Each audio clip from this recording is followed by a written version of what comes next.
Hello, I'm Mark Albis at gusto ko lang i-share yung aking personal testimony, how I met the Lord Jesus Christ.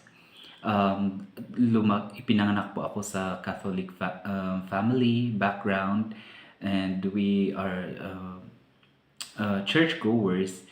Tapos nung ako pa ay isang bata, may ministry dito sa amin na nagturo ng Sunday school, and nag-attend po ako ng kanilang Sunday school. So bata pa lang natamnan na po ako ng salita ng Panginoon.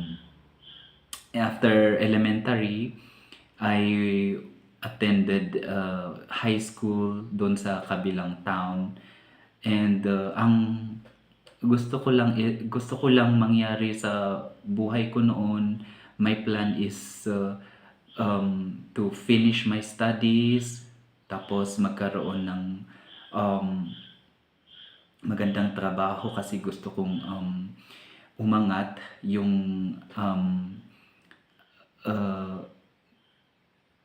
poor, or yung umangat sa kahirapan, ako at saka yung pamilya ko. So,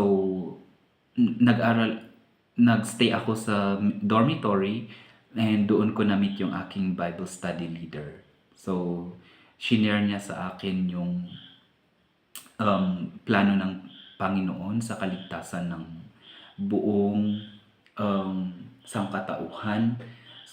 At doon ko narinig yung gospel na um, lahat lahat ng tao ay makasalanan, ako ay makasalanan, and kailangan ko ng tagapagligtas. At yun ay walang iba kundi ang Panginoong Hesukristo, na siya yung namatay sa cross para pagbayaran yung lahat ng ating mga kasalanan. Siya ay anak ng Diyos, at isinugo para tubusin tayo sa ating mga kasalanan. At kung sino man yung manampalataya sa Kanya, kung sino man ang maniwala sa Kanyang ginawa, ay hindi hindi magdudusa, kundi magkakaroon ng buhay na walang hanggan. At tinanggap po ang Panginoong Hesus, sumampalataya ako sa Kanya, at doon nagkaroon ako ng assurance of salvation. Tapos unti-unti nagkaroon ako ng desire na uh, na na mas kilalanin pa siya sa buhay ko. Kaya nag patuloy ako nag-join ng cell group and Bible study. Ito yung uh, unang personal Bible ko. More or less 15 years na to.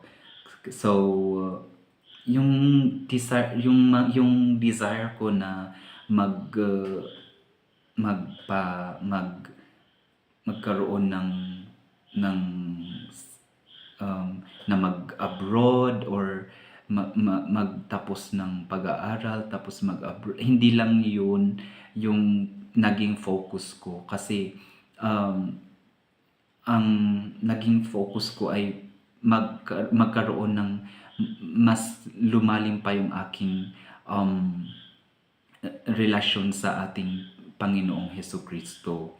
So, yung aking life verse ay nasa Proverbs 3 verse 5 to 6. Sabi niya, "Trust in the Lord with all your heart, and lean not on your own understanding. In all your ways acknowledge Him, and He will make your path straight." So, hindi na ako uh, na kapag abroad, but dito na ako nag-work sa aming province, and God is so faithful sa akin. Naalala ko yung um, booklet na binigay sa amin before high school. May nag-medical mission dito, and um, doon sa booklet na yun is meron um, isang nakababatang kapatid ay naka naka may napatay siyang tao, and tumakbo siya, uh, tumatakas siya, tapos nakita siya ng kapatid niya, tapos yung kapatid niya ay um, nakipagpalit ng damit, yung dugo ang damit ng nakababatang kapatid ay ipinalit niya sa kanyang damit, and sabi niya sa kapatid niya na